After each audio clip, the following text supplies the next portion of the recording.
Dear God's people, I was once an angel in heaven, an anointed cherub. My body was made of musical instruments and pipes.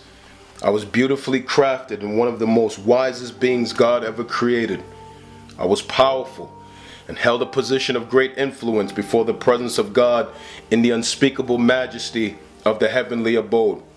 I was Lucifer, the son of the morning, he who weakened the nations of the earth. I examined God's rule. I mused over his power and authority, and then said in my heart, I will ascend into the heaven. I will exalt my throne above the stars of God. I will sit enthroned on the mount of the congregation. I will be like the Most High. I corrupted 1/3 of all the angels in heaven and led the first rebellion against God. The prophets Ezekiel and Isaiah wrote of me.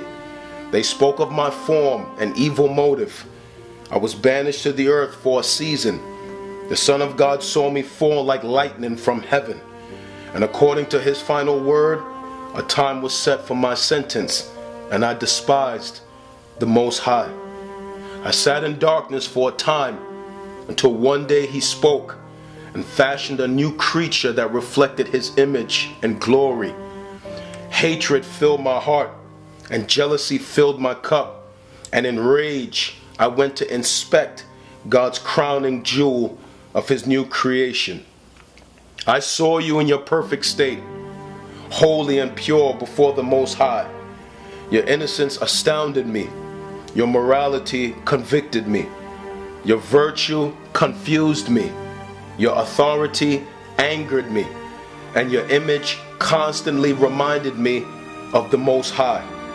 I watched you walk with God in the cool of each day. I watched as you enjoyed the blessing of his creation. The brilliance of your design overwhelmed me. Your submission to him enraged me. And the light of this relationship eclipsed me. So I sought you. I came to you. And with one question of doubt, I beguiled you. I corrupted you and watched with enthusiasm as you approached that which was forbidden from you. You fell from perfection. Your image was marred. Your new nature weakened you. Sin now corrupted you. Sin sentenced you. Sin will bring pain to you. Sin separated you from God. Through my influence, I exerted rule over you. I confused you. I blinded you. I deceived you. I hated you and resolved to keep you separated from the Most High. But he spoke judgment against me and promised the coming of his Son. And when he came, he crushed me. He bruised me. He exposed me. His blood repelled me. His authority overpowered me. His glory eclipsed me. And with his death on the cross, he disarmed me. For 3 days I paced frantically, and then suddenly all of creation shook violently. The keys were snatched from me.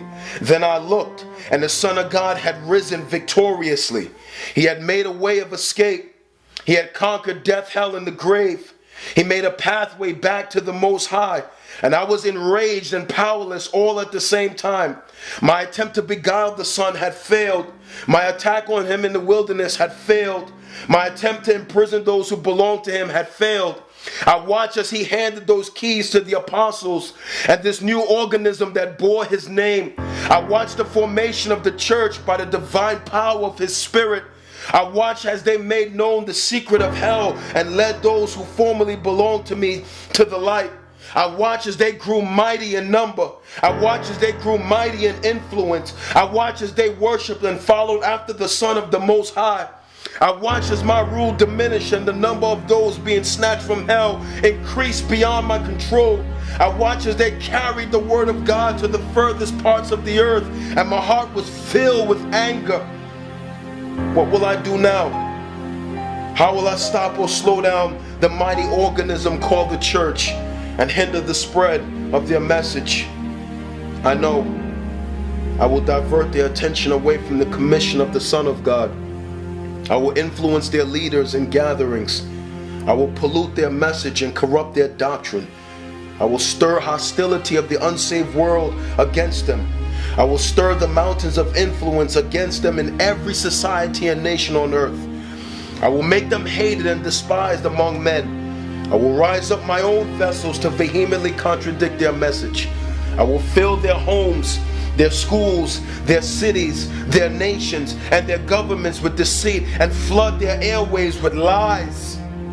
I will cause those who have escaped my rule to focus only on themselves and stir indifference in their hearts for the commission of the Son of God. I will blind them with their own pride, discredit their message, weaken their influence, and fill their gatherings with alternate focuses. I will lead them in fruitless busyness and even attend their gatherings. I will cause them to fight one against the other and stir conflict between their doctrines. I will flood their hearts with apathy and dilute their churches with the influence of the world. I will divert them. I will make them derelicts of their duty. To the Church of Jesus, those of you who have escaped the wrath to come and now have a relationship with the Most High, I am okay if you attend church gatherings. I'm okay if you have conferences. I'm okay with you starting new ministries, build facilities, write books, sing songs, travel, even enjoy and worship the Son of God. I'm okay with all your endeavors so long as they don't infringe on my territory of darkness. But please do not turn your focus outward. Please do not develop a burden for the lost.